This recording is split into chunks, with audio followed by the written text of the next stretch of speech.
അതുപോലെ Shri K P Sreekumar വലിയ നേതാക്കളെ സ്നേഹമുള്ള മാധ്യമ സുഹൃത്തുക്കൾ, ഇന്നലെ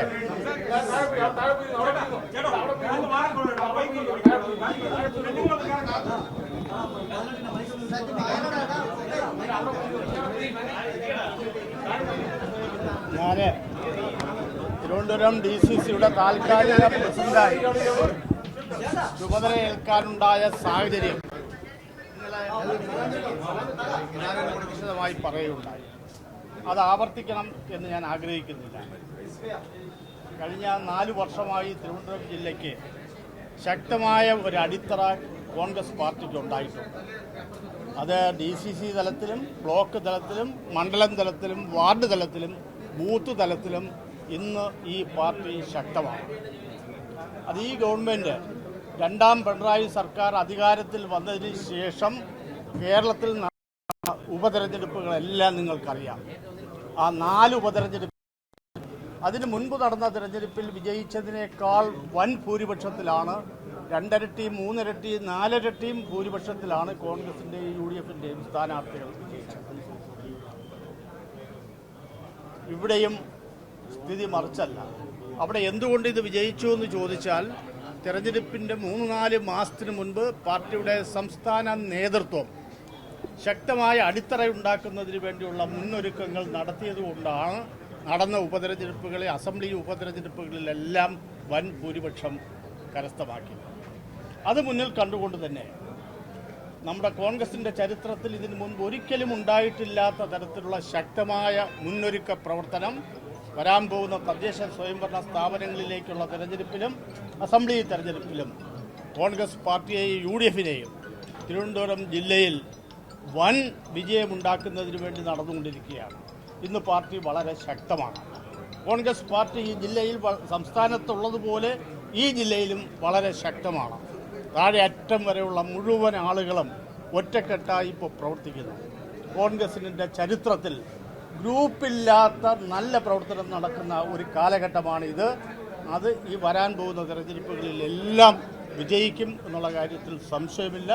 കോൺഗ്രസിൻ്റെ സുവർണ കാലഘട്ടത്തിലേക്ക് കടക്കാൻ പോവുകയാണ്. അതിൽ ഞാൻ എല്ലാ കോൺഗ്രസ്സുകാരുടെയും പ്രവർത്തനത്തെ ആത്മാർത്ഥമായി ക്ഷണിക്കുകയാണ്. നല്ല പ്രവർത്തനം കാഴ്ചവെക്കാൻ നിങ്ങൾക്ക് കഴിയണം. അതോടൊപ്പം ഒരു കാര്യം പറയട്ടെ, ഈ 4 വർഷമായി നല്ല പ്രവർത്തനത്തിന് നേതൃത്വം കൊടുത്ത ശ്രീ പാലോടി രവിയെ ഞാൻ കോൺഗ്രസ് പാർട്ടിക്ക് വേണ്ടി, തിരുവനന്തപുരം DCCക്ക് വേണ്ടി ഹാർദവമായി അഭിനന്ദിക്കുകയാണ്.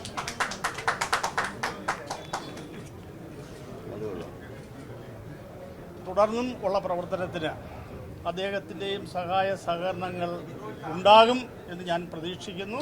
കോൺഗ്രസിന് ഒരു നല്ല ഭാവി ഉണ്ടാക്കിയെടുക്കുന്നതിന് എല്ലാ മാധ്യമ സുഹൃത്തുക്കളുടെയും സഹായം ഞാൻ അഭ്യർത്ഥിക്കുകയാണ്.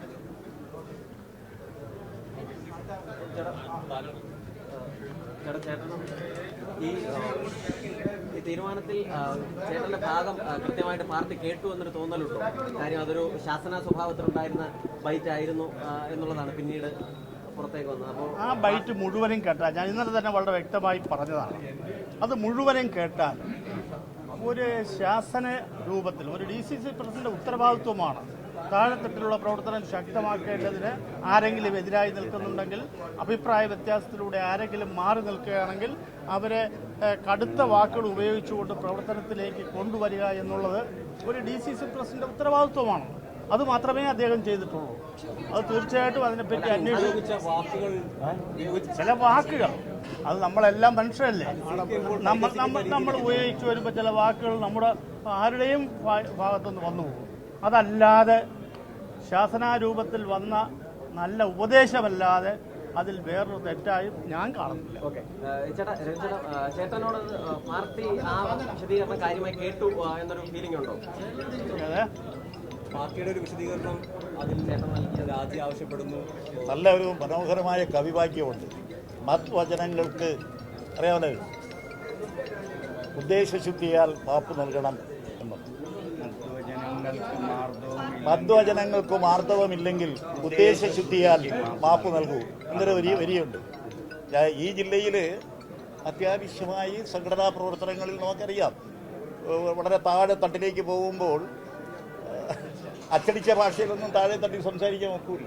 നമുക്ക് വളരെ എങ്ങനെയെങ്കിലും ഈ സംഘടന ഇന്ന് കാണുന്ന ഈ ശക്തി തിരിച്ചു കൊണ്ടുവരണം എന്നുള്ള ആവേശത്തിലാണ് ഞങ്ങൾ ഒരുമിച്ച് പ്രവർത്തിക്കുന്നത്. ശക്തൻ്റെ പ്രവർത്തനങ്ങൾക്ക് പൂർണ്ണമായ പിന്തുണ ഈ ജില്ലയിലെ എല്ലാ പ്രവർത്തകരും ശക്തൻ്റെ പ്രവർത്തനത്തിന്. കാരണം ഈ ജില്ലയെ അറിയാം, ഈ ജില്ലയിലെ നേതാക്കളെയും പ്രവർത്തകരെയും അറിയാം. ഈ ജില്ലയിലെ പ്രവർത്തനങ്ങൾ ഏകോപിപ്പിച്ചു കൊണ്ടുപോകാൻ കഴിവുള്ളവരാണ് ശ്രീ ശക്തൻ. മുൻ DCC പ്രസിഡന്റ് എന്നുള്ള നിലയിൽ ഞാൻ മാത്രമല്ല, മുൻ DC പ്രസിഡന്റുമാരുണ്ട്, KPCC ഭാരവാഹി, ഞങ്ങൾ ഒറ്റക്കെട്ടായി ഒരു ടീമായി ഞങ്ങൾ ഈ ശ്രീ ശക്തന്റെ പ്രവർത്തനത്തിന് എല്ലാവിധമായ പിന്തുണയും നൽകും. അത്രയും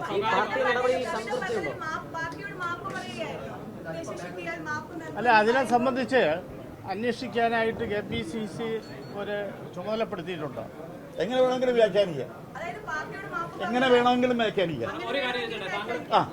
ഇങ്ങനെ വേണമെങ്കിലും വ്യാഖ്യാനിക്കാം. ഞാനതാണ് പറഞ്ഞത്. സ്വകാര്യമായി നടത്തിയിട്ടുള്ള ഒരു സംഭാഷണമാണ്, അതാണ് പിന്നീട് പുറത്തു വരികയും ചെയ്യുന്നത്. ഇതിന് പിന്നിൽ ഒരു ഗൂഢാലോചന നടന്നിട്ട് താങ്കളെ മാറ്റണമെന്ന് നേരത്തെ ചില പ്രവർത്തകരൊക്കെ പറഞ്ഞിരുന്നു. അപ്പൊ അതുകൊണ്ടുള്ള ഒരു ഗൂഢാലോചന എന്ന രീതിയിൽ കാണുന്നു. ഞാൻ ഒരു 55 വർഷം കൊണ്ട് ഈ ജില്ലയിൽ പ്രവർത്തിക്കുന്ന ഒരാളാണ്. എനിക്ക് അങ്ങനെ ഒരു അഭിപ്രായമില്ല. ആരെങ്കിലും ഗൂഢാലോചന കൂടിയിട്ടാണ് ഓരോ പ്രവർത്തകനോട് പ്രവർത്തകനല്ല, ബ്ലോക്കിന്റെ സെക്രട്ടറിയാണ്. ബ്ലോക്കിന്റെ സെക്രട്ടറിയോടാണ് DC പ്രസിഡന്റ് സംസാരിക്കുന്നത്. അത് ചോർന്നത് എങ്ങനെ, ആ ചോർന്നതിന് ശേഷം ഉണ്ടായ സംഭവവികാസങ്ങളാണ്. സ്വാഭാവികമായും അതിനകത്ത് വലിയ ഗൂഢാലോചന നടന്നു എന്നുള്ളതല്ല. അത് പാർട്ടി അന്വേഷിക്കാൻ പറഞ്ഞു കഴിഞ്ഞു. പാർട്ടി അന്വേഷിക്കും. ആ പാർട്ടി അന്വേഷിക്കുന്ന ഫൈൻഡിങ്സ് എന്താണെങ്കിൽ അത് കേൾക്കാൻ ഞങ്ങൾ ബാധ്യസ്ഥരാണ്. ഞങ്ങൾ പാർട്ടി പ്രവർത്തകരായതുകൊണ്ടാണ് ഇതെല്ലാം ഞങ്ങൾ അനുസരിക്കുന്നത്. ഞങ്ങൾ പാർട്ടിക്ക് അകത്ത് നിൽക്കുന്നവരാണ്. Thank you very much. ഇന്നലെ ചാനലുകാരെ എനിക്ക് കാണാൻ കഴിഞ്ഞില്ല, മാധ്യമ സുഹൃത്തുക്കളെ കാണാൻ കഴിഞ്ഞില്ല. സോറി. ശരി.